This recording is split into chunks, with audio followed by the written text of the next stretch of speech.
What is influencer boxing? Yeah.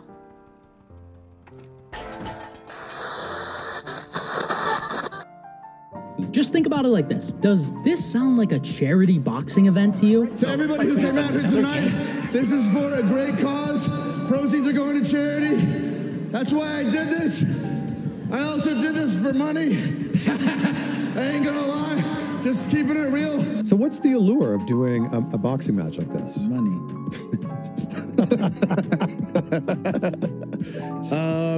You know, the competitive spirit runs deep in me, and yeah, money. Okay, so I'm making this part. It's a part 2 for Idubbz. I'm tired of doing Idubbz stuff now. It's kind of like the sniper stuff. Yeah, it's even worse. One thing I did want to incorporate, I forgot to actually mention, is they did have a clash fight boxing situation. And of course, we have tons of influencers actually adding on to this, which kind of sucks because you probably want to separate yourself from that. But hey, why not? You're changing your content. You can just make different stuff. So the one thing I did want to bring in with Idubbz, I don't think I mentioned it before. I believe in one of his videos he did mention why he hates influencers and boxing and how horrible that is altogether. It seems so scammy.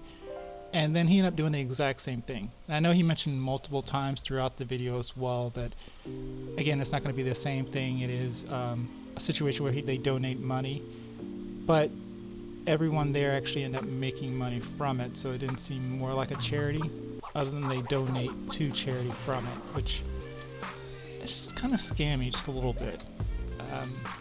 I guess maybe again it's just me, maybe it's just an influencer thing, but I kind of did respect a lot of the people who did have something to do with it prior to finding out about this, and now I'm like, don't really want to work with a lot of them. And kind of tilts me towards that. But if you don't believe me, I end up having to find a video that's Hassan. Don't want to ever have one of his videos I agree with, but here it is. Here's Hassan. Yeah, love Hassan. Don't say that. Okay.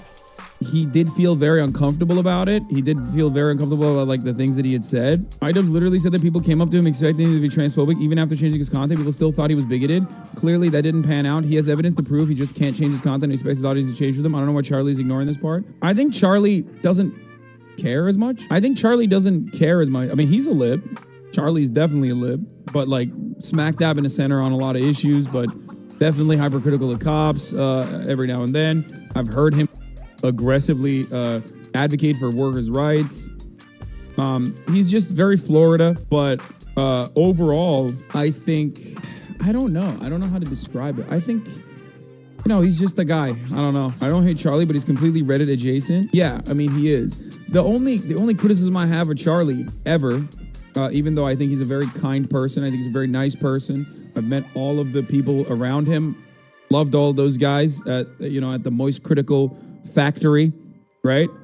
I balled up with them. They're great. Having said all of that, the only thing I would say about Charlie is that like I think he capitulates a little bit too much to some people who are like very clearly edgelords.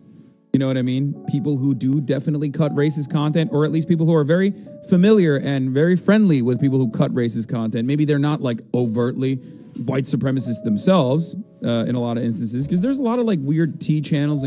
But we can't say that. I was our favorite creator.